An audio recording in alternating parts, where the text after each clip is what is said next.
Asier, Gasteizen jaio zen, eta ama hizkuntza gaztelania izan arren, 1981an, euskara ikasi eta geroztik euskalgintzan aktiboki parte hartu du. Gaur egun Arabako Bertsoazale elkartean egiten du lan. Agurain Golbea Euskara elkarteko sortzailetariko bat izan zen 2009an. Eta iaz, Agurainen 75 ordu euskaraz ekinbidean antolakuntzak kide izan zen. 2016ko azaroaren 8, 9, 10 eta 11an, Agurainen 75 ordu euskaraz aktibazio kolektiboa burutu zuten. Euskara beharrezko egin nahi zuten. Horretarako, bertako euskaldunen hizkuntza portaeretan eragitea zuten helburu.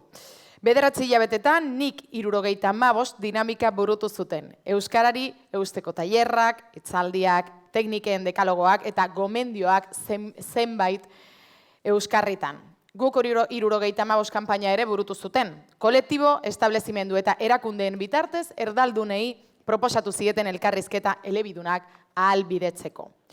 Guztira, 134 kolektibok eta establezimenduk parte hartu zuten. Eta horretaz, hitz egingo digu orain Asierrek. Asier?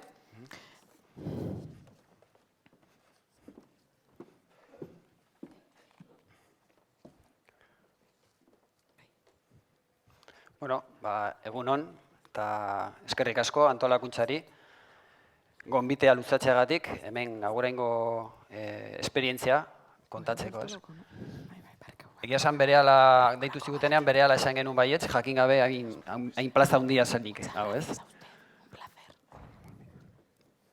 Bueno, 18 urtetik gorako aguraindarrei hizkuntza portaera berri batzuk proposatzen genizkien gure ekimen honetan. Helburuak ziren portaerak, 4 egun proposatzen genitun, portaera horiek praktikan ipintzeko. Badakigu ohiturak direla portaera horien errepikapena. Orduan, gu portaeretan oinarritu ginen, jakin gabe gero ohitura bihurtuko diren. Baina, nahi genuen zen, portaera horiek probatu 4 egunetan zehar, 75 ordu horietan, ez? Bueno, hor dituzue datu batzuk, Agurain kokatzeko. Agurainen, ez dakit non jarri, pixkat ikusteko pantalla, ez dakit igual hemen. Bueno, Agurainen 3 urtetan behin antolatzen da jai bat, 15 ordu euskaraz. Eta 2016an, aurreko dizetako antolatzailek, bilera bat konbokatu zuten, eragile ezberdinekin eta norbanakoekin jai hori antolatzeko, ez? Egun osoko egitarau bat osatzen da, eta hori aurrera eramateko. Bueno, bilera horretan, izan zen galderen bilera, bota zutenean hori antolatzera egindu zen, bota zen galdera, ez? Berriro jai bat, eta horrek ze ondorio uzten du erabileran, Agurainen zer geratzen da, ez? Bueno, galdera bota zen, baina beste galdera batekin erantzun zuten, ez? Jai bat ez bada zer antolatzen dugu. Orduan, garai hartan, otsailaren bukaeran, 2 erreferentzia genitun. Lutxo Egiak egindakoa eta hilabete horietan egian egiten ari zen ekimena. Hori gainetik azaldu eta, hor agertu ziren gure beldur guztiak, ez? Euskara hutsean, Agurainen, jakinda, ze datu soziolinguistikoa dugun, ze erabilera dugun ere bai. Zenbat izan gaitezke hori aurrera eramaten dugunok, ez? Nahi dugu, baina aldugu, euskaraz bizi nahi dut, kamisetak, denok eramaten dugu, baina gero ze gaitasuna dugu hori aurrera eramateko, ez? Eta nola egiten da euskara hutsean? Bilera horretan, beldur horiek agertu ziren, galdera horiek, proposamena bota zen, eta zorionez ezen atera bilera horietatik, baizik eta 15 eguneko epea proposamena garatzeko. 15 egun horietan, taldetxo bat elkartu ginen, eta proposamen bat luzatu genuen. Bilera horretatik ikusi genuen nola egiten dugu euskara hutsen, ez? Ikusi genuen behar bat, hizkuntzak kudatzeko pedagogia bat egin behar genuela. aguraindarrak ezitu behar genitula, ez? Arropa egokiak eman, lau egun horietan, neguko lau egun horietan, egoera berri horietan euskarari eusteko, eta besteak, egokitu beharko zirenak ere, prestatzeko egokitu alizateko, ez? Eta 4 hilabete hauetan zehar hori egin du, hori izan da gure helburua eta gure eginkizuna.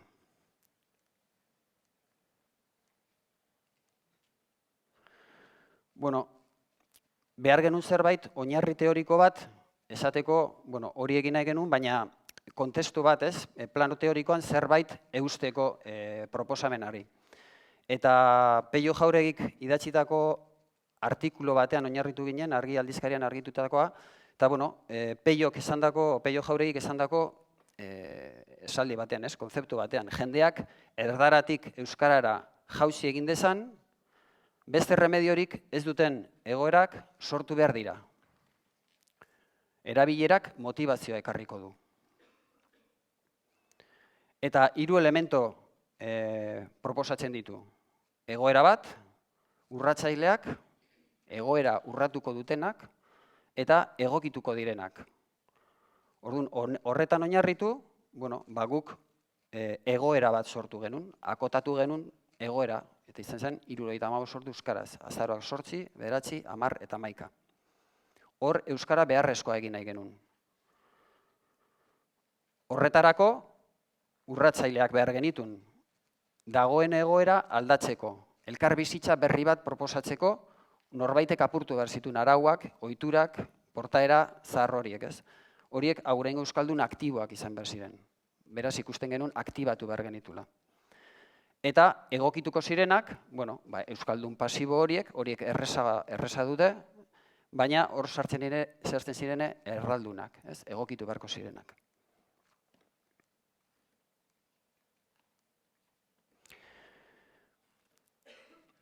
Bigarren bilera horretan oinarritu da, eskema hau eraman genuen. Letra txikia da, hor hobeto ikusten da, baina gero joango gara zatika begiratzen. 3 elementu hauek, hemen daude, egoera, euskara ezagutzeko eta erabiltzeko gogoa sortu nahi dugu, gogoa ipini genuen, eztabaidatu genuen, beharrezkoa edo gogoa sortu, beharra sortu edo gogoa sortu, azkenean gogoa ipini genuen, baina hau da egoera, non euskara beharrezkoa izango den. Ezkerreko zutabean, euskaldunen jokabidea aktiboa piztu nahi genuen. Eta eskuinekoan, egokituko direnen jarrera landu nahi genuen, ez? Eta horretarako gauza ezberdinak egin genitun. Hemen 3 gauza egin genitun, hemen 2 gauza egin genitun, gero ikusiko ditugunak. Eskema hau proposatu genuen bigarren bilera horretan, eta onartu zen. Eta orduan, martxan ipini ginen, ez? Antolatzen hasi ginen. Erabaki genuen autogestionatzea, dana borondatezko lana izatea. Ez zegoen liberaturik, ez zegoen dirurik horretarako ere ez.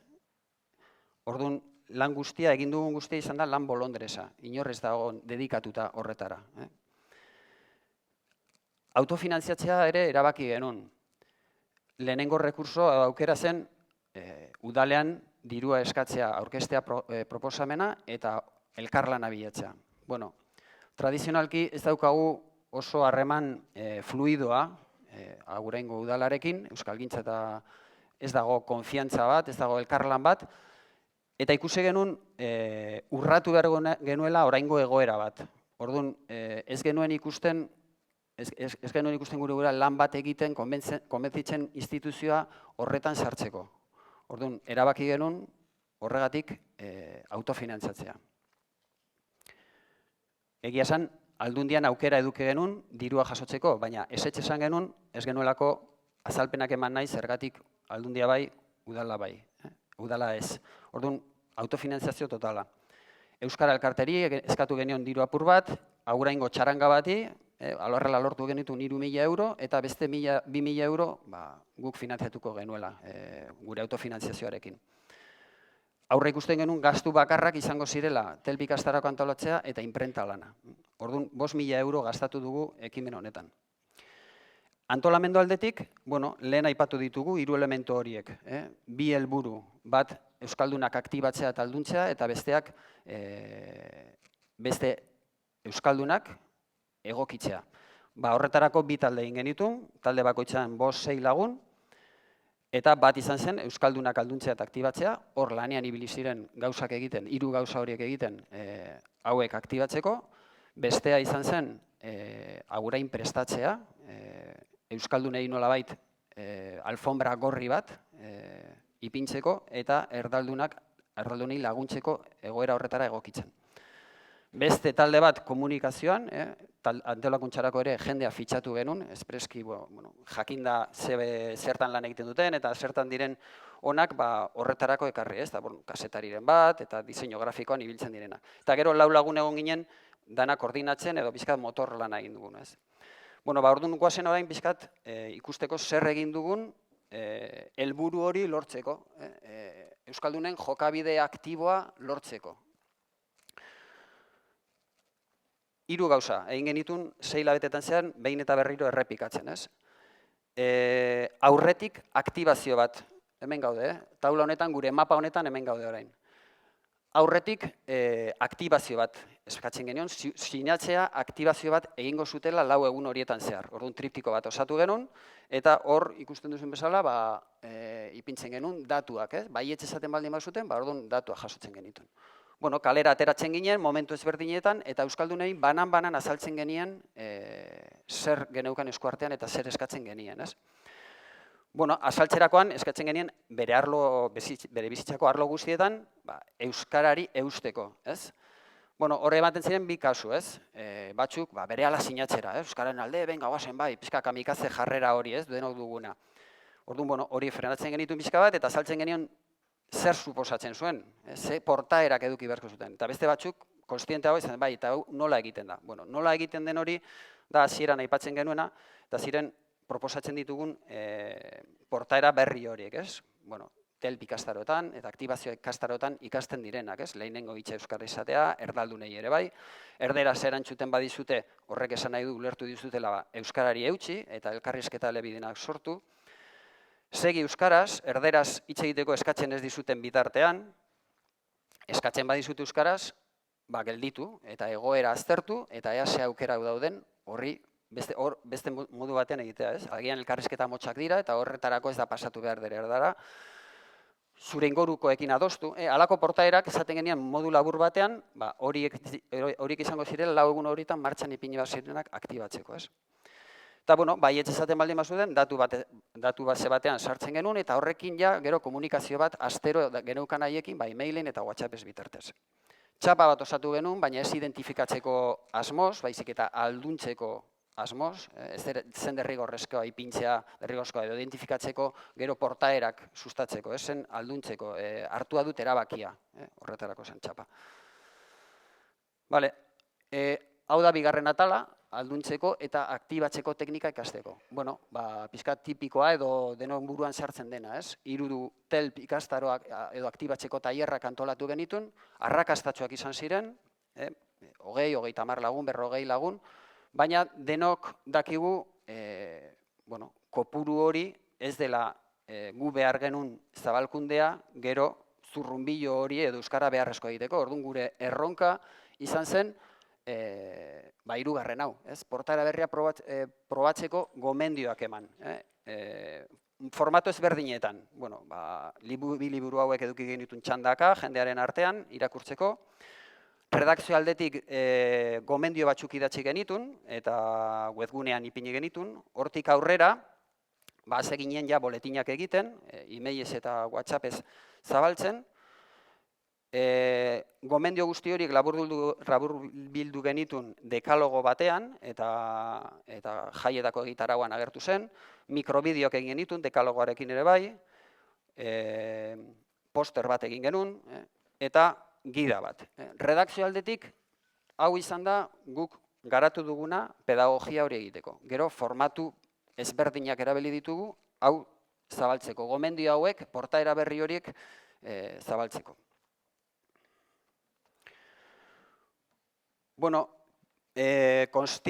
Kontzienteak ginen, agurainen badaudela bi konportamentu guk nolabait aldatu nahi genitunak, ez? Bi ohitura daude, hemen bai ohitura sartzen dela. Ohitura, ez dugulako pensatzen egiten dugunean. Euskaldunok berehala, horregatik dira ohiturak, berehala, ez gara gelditzen, berehala erderara pasatzeko joera dugu. Kasu ezberdinetan, norbait etortzen denean erderaz, berehala pasatzen gara erdera, edo gu aurkezten gara erdaldun bezala, edo norbait dago taldean eta berehala bilerak egiten ditugu erderaz, ez? Joera hori oso handia da. Eta erdaldunak berehala ere ohitura delako erderara pasatzeko eskaera. Ez dago alegin bat, ez dago saiakera bat, ea ulertzen duen zerbait. Orduan, bi ohitura horiek nolabait limatu nahi genitun edo aldatu. Eta nolabait ordezkatu beste elkarbizitza bat linguistikoa proposatzeko, ez?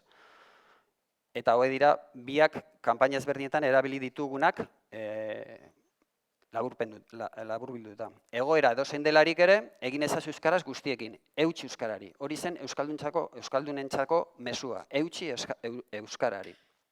Horretarako badakigu baliabideak eman behar genitula. Hau da, teknika horiek eta jantzi horiek eta protokolo bat buruan egoera ezberdina aurre egiteko, ez?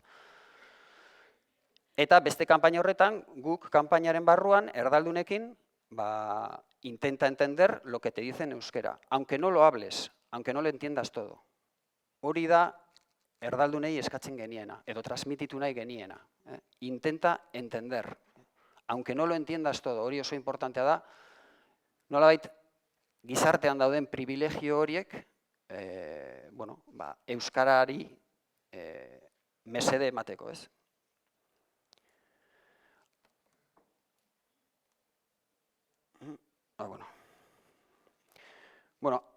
Komentatzea hau autoelikatzen dela. Zenbat eta gehiago jakin, zenbat eta gehiago eutsi euskarari, zenbat eta beharrezkoa egin euskara, orduan eta gehiago egokituko dira erdaldunak, ez? Jakinda, ze jarrera eduki dezakete erdaldunek, egokituko direla, prest daudela egokitzeko, euskaldunak orduan eta gehiago eutsiko diote euskarari, ez? Eta non elkartzen dira biak? Agurainen behintzat elkarrizketa elebidunetan, mistoetan edo bat euskaraz eta bestea erderaz. Hor elkartzen dira biak. Hori da azken finean sustatu nahi genuen gure herrian, elkarrizketa elebidun horiek. Bagoaz guk kanpainara. Mapan, ez gara atera mapa honetatik, bi gauza proposatu genitun eta bi gauza hauek egin ditugu, ez?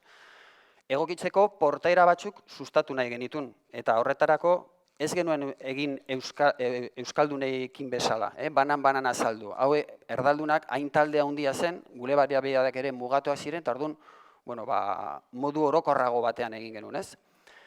Baina funtzio berri horrekin, hori oso guk jotzen genuen oso importante, ez? Eta hortiz etorren pizkat gure mezu, ausartu egia, adibidez instituzioarekin bat egiteko, ez? Momentu horretan behintzat horrela ikusten genuen. Urte honetan gauzak nik uste dut asko aldatu direla Euskal Herri mailan, ez? Baina momentu horretan horrela izan zen. Egin genitun aipatu ditu dana, gida horretan redaktatu genitun testuak, eta posterraren bitartez eta mikrobideoekin eta gidarekin bultzatu genuela agurengo etxe guztietan, horrela zabaldu diogu erdaldunei orokorrean mezua. Gero bakoitza bere inguru hurbilean eragindu eta azaldu ditu gauzak hurbiletik, baina modu masiboan horrela egin dugu. Eta gero bizitak egin genitun.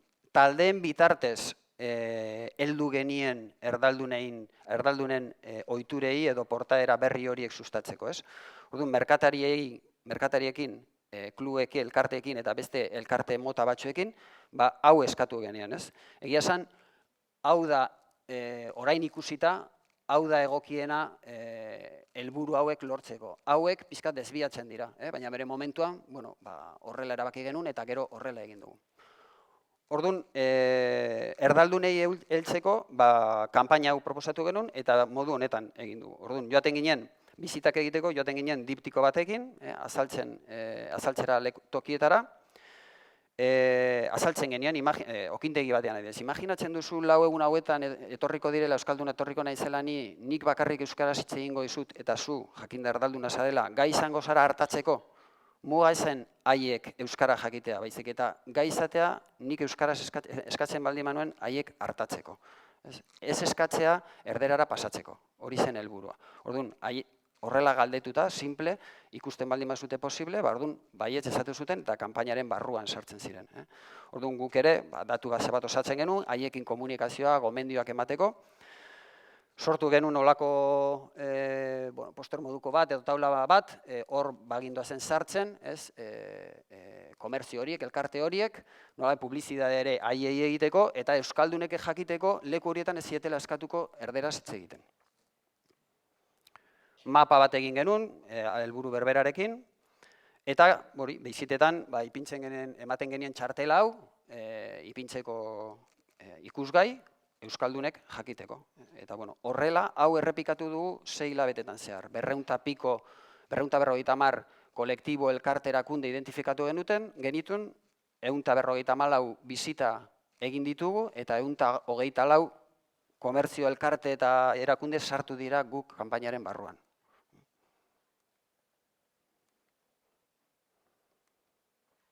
Bukaeran, guztiei eman genien alfombra bat, ikusgarriagoa egiteko leku horretan ez zietela eskatuko erderaz hitz egiten etortzen zen euskaldunari. Hori ere gako bat izan da, nik uste dut, euskararen erabilera bisiblea egitea. Bestela ez dakizu gertatzen ari den edo ez, baina hainbeste euskarriekin erabili ditugunak, euskara oso presente egon da agurainen 6 hilabete hauetan, eta bazirudin gertatzen ari zela zerbait, ez? Beste gauza batzuk egin ditugu, egitasmo bera ere ikustarazteko. Prensa aurrekoa eman genuen, egoitza bat lortu genuen kale nagusian, oso leku estrategikoan, denda bat alokatzen zen, eskatu genion jabeari, eta doainik utzi zigun ekimena bukatu arte, ez? Suerte hori eduki genuen. Hori izan da, gure kuartela, ez gordetzeko, baizik eta kanpora begira gauzak antolatzeko, diru ateratzeko, ostiralero egiten genuen ekimen bat, animazio bat, bilerak egin genituen, jendea sinatzen zuen, kamisetak, udan ere beste ekimen bat egin genuen dantza taldearekin, jaietan banderinekin, kanpaina bat egin genuen tabernetan, euskararen erabilera sustatzeko, udal aldizkarian artikulu bat egin genuen. 9 hilabete hauetan horretan ibili gara. Alde batetik euskaldunak aktibatzen, 3 gauza egin ditugu, eta beste aldetik erdaldunak egokitzen elkarbizitza berri horretara, eta 2 gauza egin ditugu. Geneuzkan baliabidekin hori da egin duguna. Azaroak 8 llegatu zen, asteartetik ostiralera, mugatu genuen data, egunerokoarekin lotzeko, ez jai batekin, eta hor aurkezpen bat egin genuen, guk kanpainaren barruan sartzen ziren guztiekin. Azkenengo egunean, nik sinatzaileekin, argazki kolektibo bat egin genuen ere bai. Eta zer gertatu da 4 egun hauetan? Sinatzailei eman genien inkesta bat, 8 galdera, 100 lagunek erantzun zuten, eta onera ekarri ditut 3 galdera. 4 egun hauetan, harreman berriak lortu dituzu euskaraz?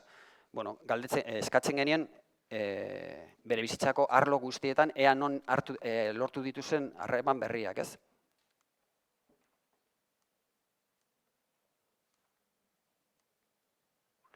Erantzunak hauek izan ziren.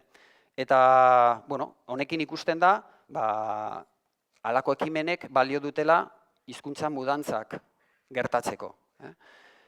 Eta, nabarmena da, piko hau, ez, bereziki izan delako antolakuntzan lan egin duen eremu bat. Lan mundua ez dugu bat ere ikutu, ze ikusten genuen ez ginela ailegatuko. Orduan ez dugu ikutu, orduan, hor adibidez eremu zaila da, eta besteetan jendeari emandako gomendioekin harreman berriak sortu dituzte. Galdetzen genien, zein portaera martxan ipini ditu 4 egun hauetan, ez? Orduan, lehen aipatutako portaera horiek, ja bukatzen ere, bale. 4 portaera horietan, hor ikusten da, badaukagula aktibazio aldetik 2 mail, ez? Bat erresak direna, portaera erresak direnak, hau izan daiteke, lehenengo hitza euskaraz, eta bestea adostea ingurukoekin. Beste guztietan, asko jaizten da. Pres nago egiteko, gomendioa jaso ditu, uste du jantzi garela berden bezala horretarako, baina gero realitatea da zaila dela hori egitea. Eta 125 martxan ipini ditu beste portaera ausartagoak edo aurratzailagoak direnak. Galdetzen genien, ea jarraitzeko asmoa duzten, gure helburua zen ohiturak bihurtzea, zen portaerak martxan ipintzea. Portaerak martxan ipini dituzte, baina ze aukera genuen aurrera jarraitzeko edo asmoa, erantzun dute baietz, asmoa dutela portaera horiekin aurrera jarraitzeko. Gu kanpainaren balorazioa gainetik lehen aipatu dut, egin dugun lana. 10 esan ziguten ezetz, ezberdina da edukitzea okindegi bat edo taberna bat, hiztegi aldetik oso erresa dela, nahiz eta hor dagoen persona gaitasun gutxi eduki euskararako, baina ezberdina da tailer batean adibidez, azalpen asko behar direla. Orduan arrazoiak izan dira batez ere horregatik, hor dagoen personaren gaitasuna eta negozio motarengatik. Gehien errepikatu diren testigantzak baloratu dugunean, izan da, batez ere, pozgarria da jakitea, ez zaiela zaila gertatu hori aurrera eramatea, elkarrizketa elebidunak aurrera eramatea. Guk otsailean geudenean eta hau planteatu genuen, hori zen gure beldur handi bat, nola eskatuko diogu bat euskeraz eta bestea erderaz, horri eustea, hori aurrera egitea.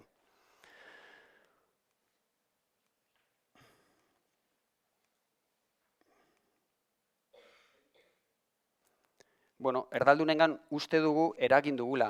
Nik sinatzailei galdetu genien ea nola ikusten zuten, nola ikusi duten, ea erdaldunak egokitu diren edo ez. Zatuten batzuk baietz. Nik uste dut lan handia dugula oraindik horre egiteko. Eta guk neukan baliabidekin, baiegatu gara eta egin dugun moduan, zerbait lortu dugu. Baina badugu lan handia horre egiteko.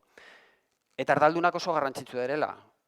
Oso hurbilekoa direlako. Ez da 145, halako zenbaki soziolinguistiko makro bat, beltza edo gorria eta adarrekin. Dira gure aita, gure izeba, gure auzokidea, zaintzen diguna umeak joaten garenean gu. Oso hurbilekoa dira eta tratamendu hori edo, arreta hori edo modu horretan zaindu behar dugu, ez?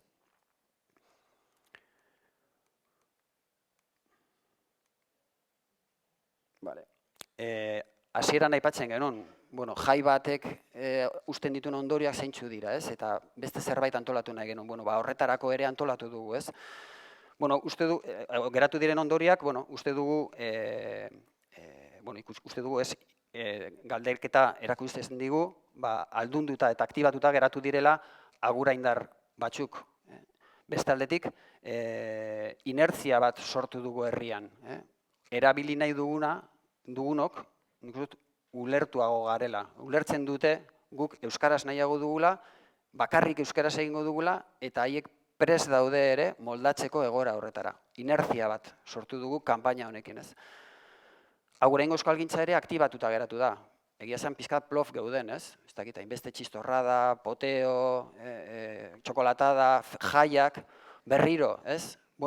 Orain uste dut aurkitu dugula zerbait ezberdina edo berria, gainera ez oso landuta eta egia esan egiten bakarrik, ez dakit ondo edo gaizki edo gutxi edo asko, baina egiten ja bakarrik emaitza batzuk ematen dituela, ez? Eta, guk bi kanpaina horiekin irakurketa bat egiten dugu. Nik kanpainarekin ia 300 lagunek esan dute euskaraz bizi nahi dutela. Hau da, agerian geratu da aguraindarren nahia euskaraz bizitzeko. Eta beste aldetik, gu kanpainarekin, 134 kolektibo, establezimendu eta erakundeekin, uste dugu adostasun sozial bat agerian geratu dela, aurrepausoak eman daitezkela hizkuntz politiketan. Orduan, bi osagai horiekin, nahi duguna da agurainen hizkuntza politika ausartagoak, baliabide gehiago, giza baliabide gehiago, eta aurrekontu gehiago euskara sustatzeko. Eta bukatuz.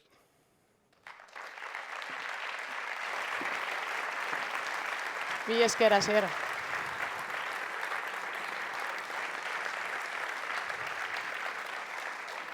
Eta orain hasten da galderen txanda, beraz galderak edukizkero, altxatu eskua mesedez, eta Asierrek erantzungo dizue. Galderaren bat. Bueno, badirudi argi geratu dela, Bai, bai, badago bat. Jo, ez dut ikusi. Ez que hemendik ez da ondo ikusten,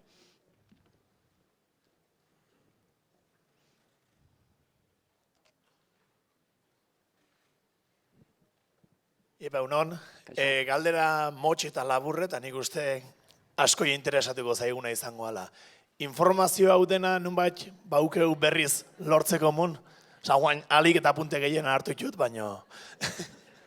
Bai, webgune bat egin genuen ekimenerako, eta bukaeran antolakuntzak txosten bat osatu genuen, nola egin dugun, ze pausoak eman ditugu, pizkat azalpen hauek, baina igual redakzioa aldetik garatuago, galdeketa horien erantzun guztiekin, azkenengo lau ondorio hauek ere garatuagoak ere bai, eta txosten bat dago horretan, eta webgunean aurkitu ezakezu. Bere aurkezpena ere udalto.eusen hilota ongo da, bere hitzaldia ere bai.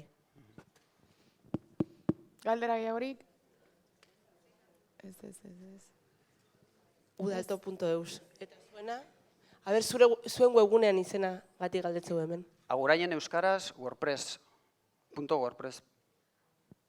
estensioa ez naiz gogoratzen.